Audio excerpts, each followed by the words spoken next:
er latterlig nem, men der er sådan et genvejstræk, som jeg godt kan lide at prøve at gøre. Som man kan fail på. Det er lidt nemt alligevel. Hvilket er pænt af det, fordi så får jeg bare lidt til at slappe det helt rigtigt. Fuck den der hund, jeg havde noget brand på mig. Fordi det gør så meget, men faktisk shit.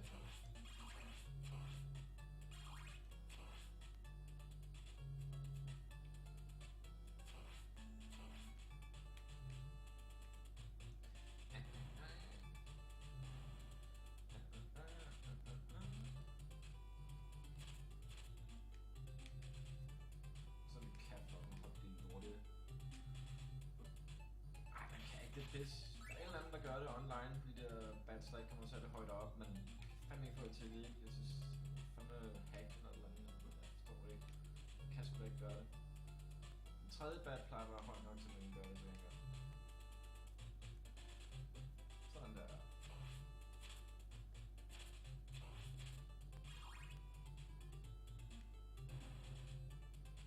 Og så er det den anden mission, man bruger, jeg ved det ikke, jeg forstår det virkelig ikke.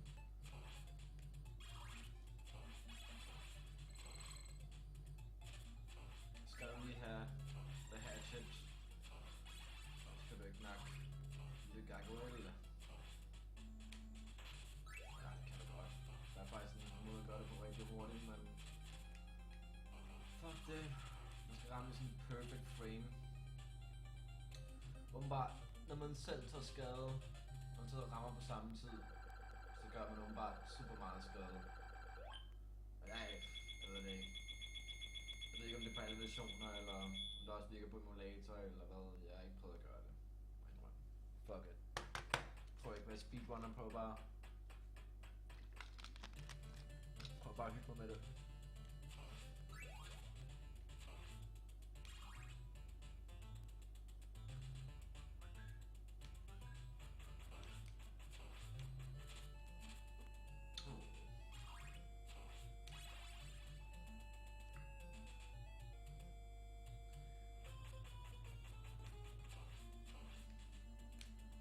Det er altid dem, der er med i grund. Ja. Det er ikke svært. Ikke svært, bare ikke svært.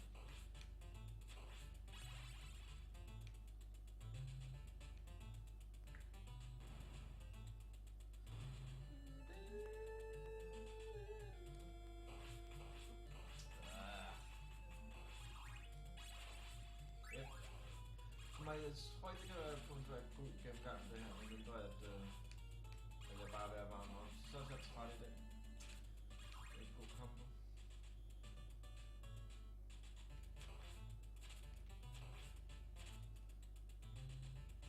Ups.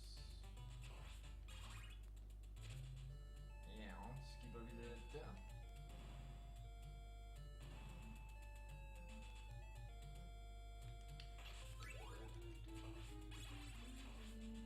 Jeg skal ikke dø her, sådan en idiot.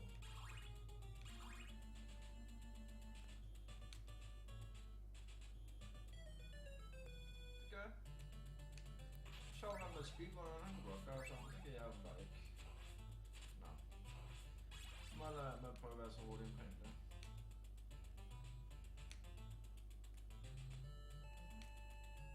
Phew. Lort sted til det.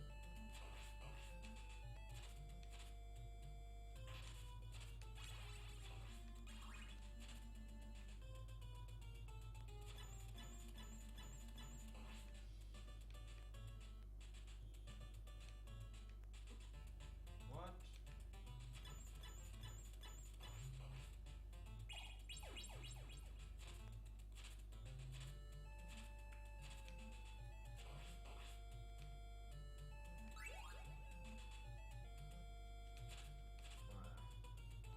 Jeg kan godt have en længere pisk.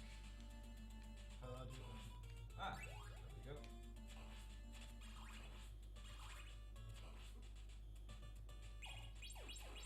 Whatever.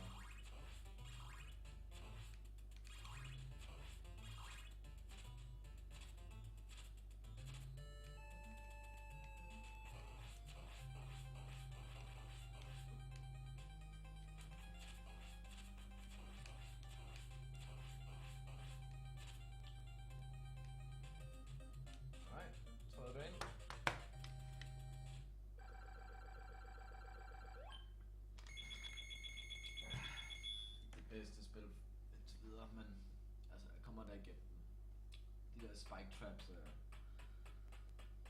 nemme at gå forbi, hvis du tager uret i stedet for at skifte der, hvor jeg gjorde. Men det skippede jo. Så skal du gå med dem. Der er ikke andet før.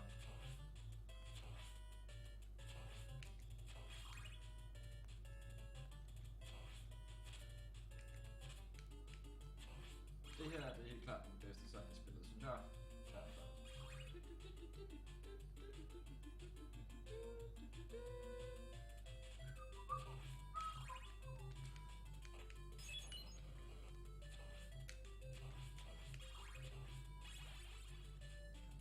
Birdie. Fucker. Fucking hader birds. Kom der. Kom her.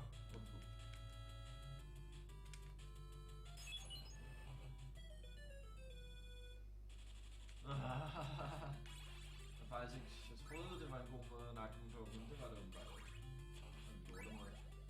Det troede var en måde.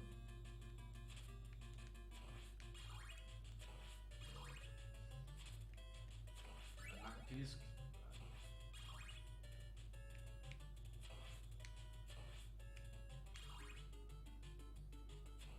Så der hakker lidt, når man optager den her software. Det der Windows software shit, det virkede ikke. Det APG der var en grafikkort, der var for gammel til at supportere.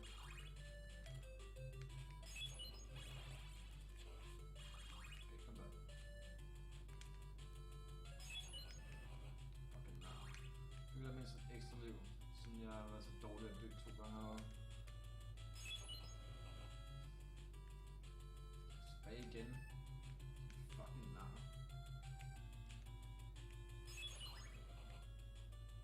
Det skal den anden for ikke. Fucking mange af dem. Hader de fucking fugle, mand.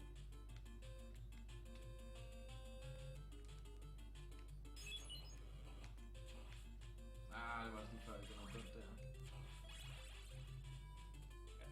Ja, det var dumt, det er faktisk ligegyldigt. Holy Water Potion er fint nok indtil videre. Hatchet er ret latterlig faktisk.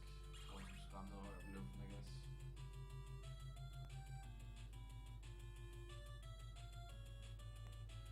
Og her løber man bare igennem lortet. Like that shit.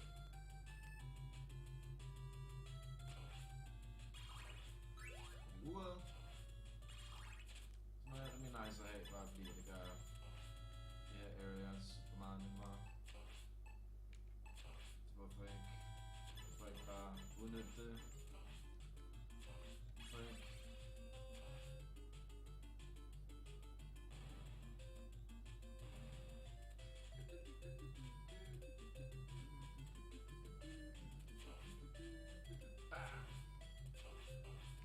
Fordi man behøver at udnytte det, man er sammen bare ret lortet jo.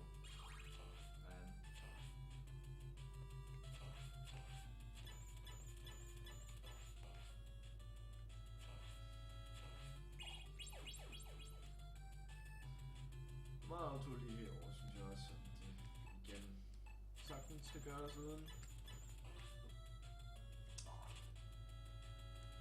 Fast time.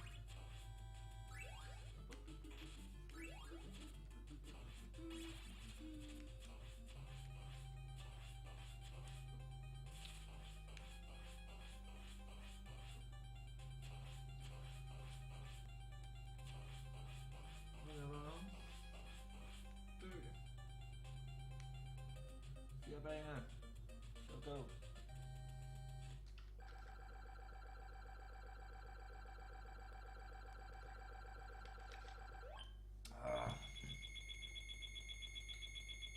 er det stedet, hvor de smøger og røber den her åndssvage el-cigaret. Og det skulle være en rygrøg, altså.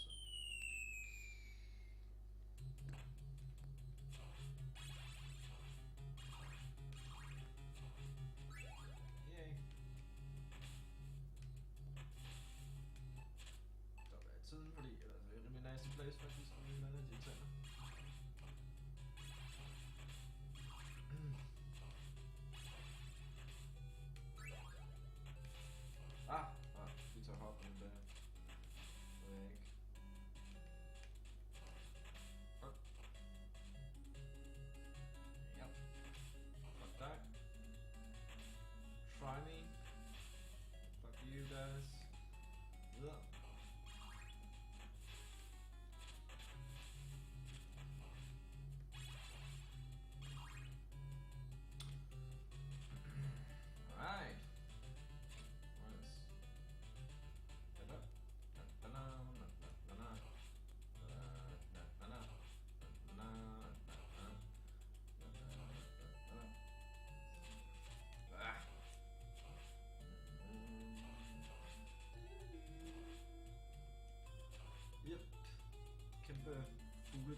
kaster...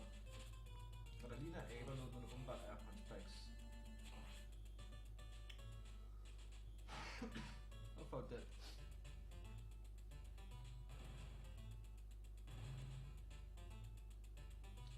Den der næste boss fight, jeg synes, faktisk er svær.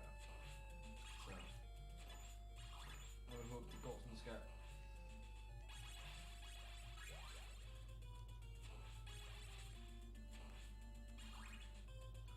Vi får se. Frankensteinerens abe.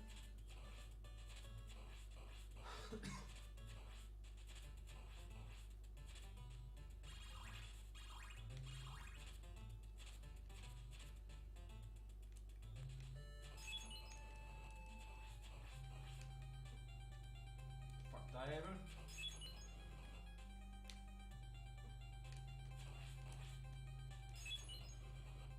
Yes, nice one. Fint.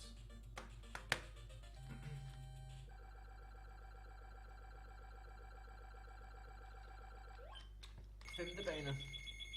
Og femte bane, den kan godt ødelægge det her run indtil videre, fordi der er en rimelig sindssyg Hall of Death, og hvis jeg ikke har Holy Potion til sidst i boss fighten, så er det for mig umuligt at vinde den boss fight, så let's hope at det ikke bliver på den måde.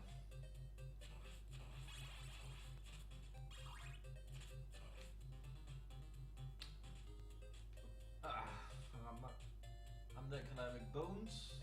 God gammel kending. McBones. Heroppe der på toppen der. Som rammer mig. Han hedder Abe Mayhem. Fuck. Jeg ved ikke hvad fanden der skete der i dag, men okay. Jeg plejer at nakke ham den første side, men jeg plejer at nakke den begge to. Whatever. Videre. Jeg ved ikke noget.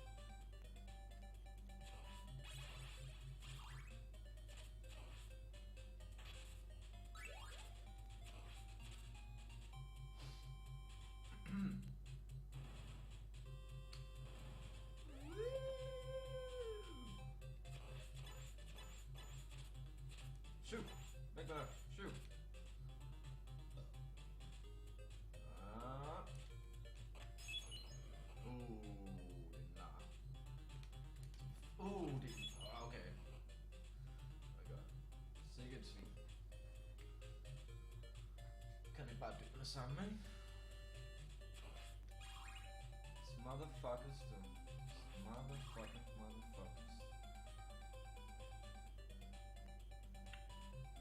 Jeg kan bare blive billedet ham der. Det er fint nok. Ekstra liv.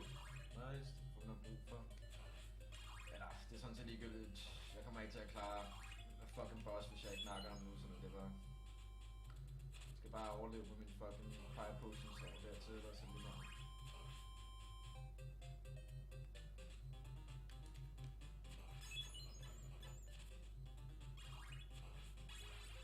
Sjældte bane for den var sikkert også op, fordi jeg ikke er vant til den, nu må vi se.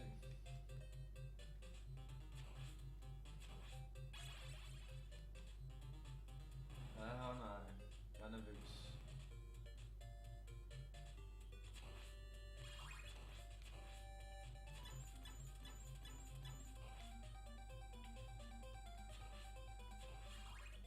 Jeg sang også meget fedt, faktisk.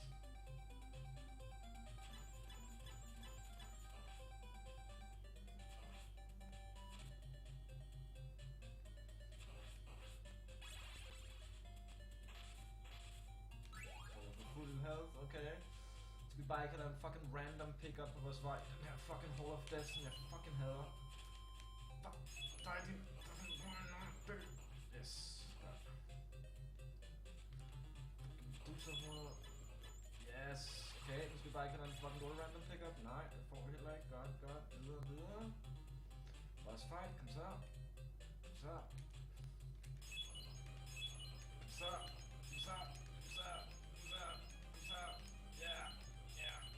Yeah. Fuck dig. Hvis man ikke nakker om sådan, så er det fucking nærmest umuligt. Jeg fucking hader den fight. Den er, ja. Den fik mig til at stoppe med at spille spillet, basically, kind of, you know? Indtil jeg fandt ud af, man kan nakke den sådan der, og så bare gøre det, og så, yes, fuck ham.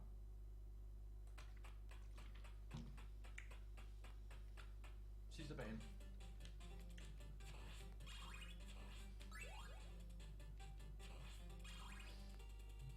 Ja, det er faktisk ikke så meget tid på, men fuck it.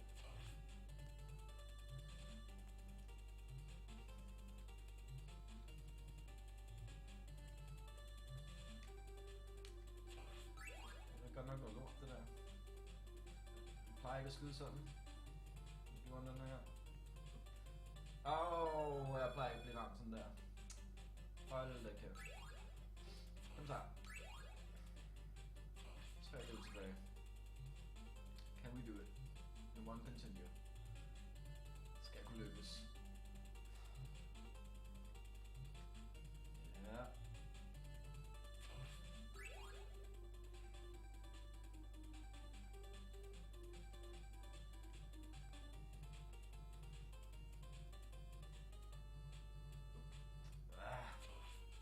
Fandme nogle satan med den.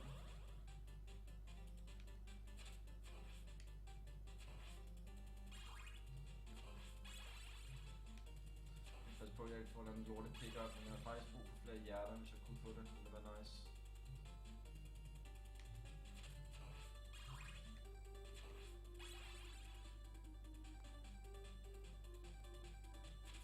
Nej. Nej. Okay, jeg kan nok ikke meget.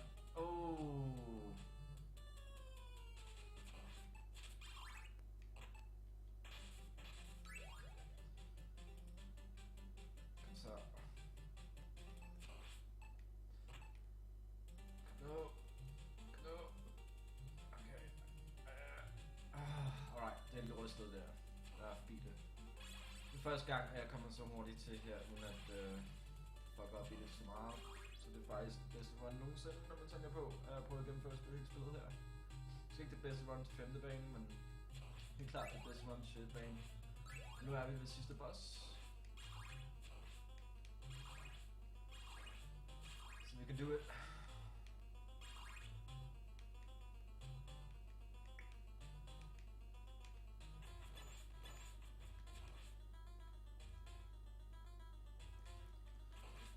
Fuck, det er dårligt.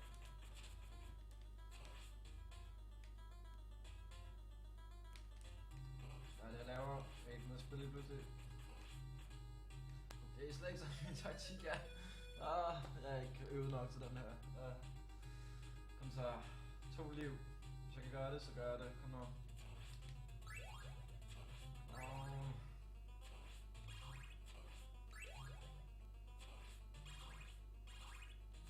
Do this.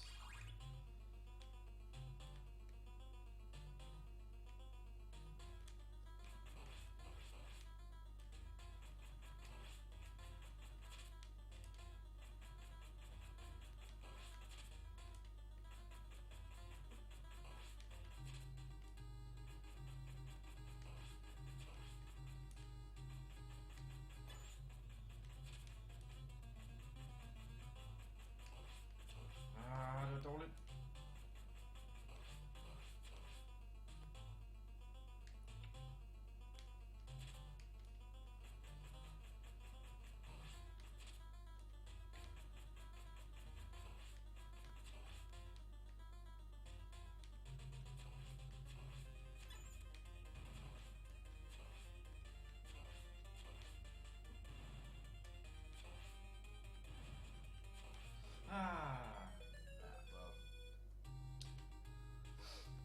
Sidste liv.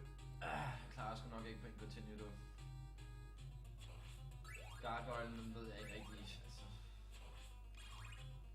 Plejer at have fuld liv, og så plejer det lige at gå.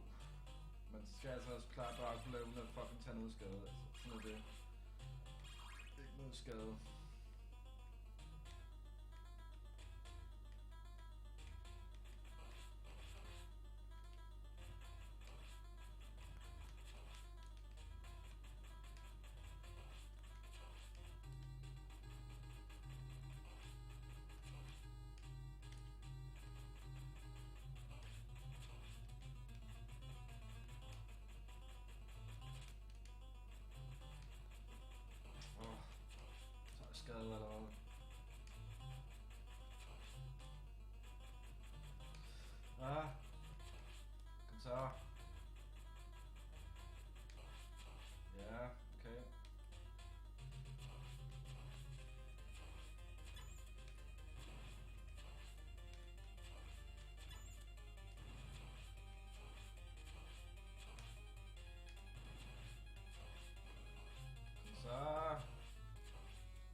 continue. Godt nok med masser af tabte liv, men... pænt fucking slot lige nu. Crumble to the ground.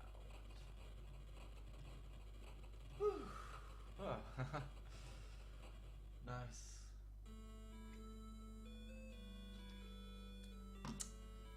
Puls er faktisk lidt op at køre der, det var nok. Nice.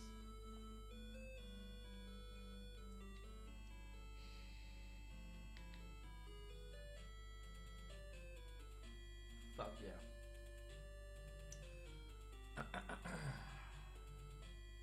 Not too bad. Hvor lang hvor hurtigt det var. Så hurtigt var det jo heller ikke, men... forholdsvis tjept.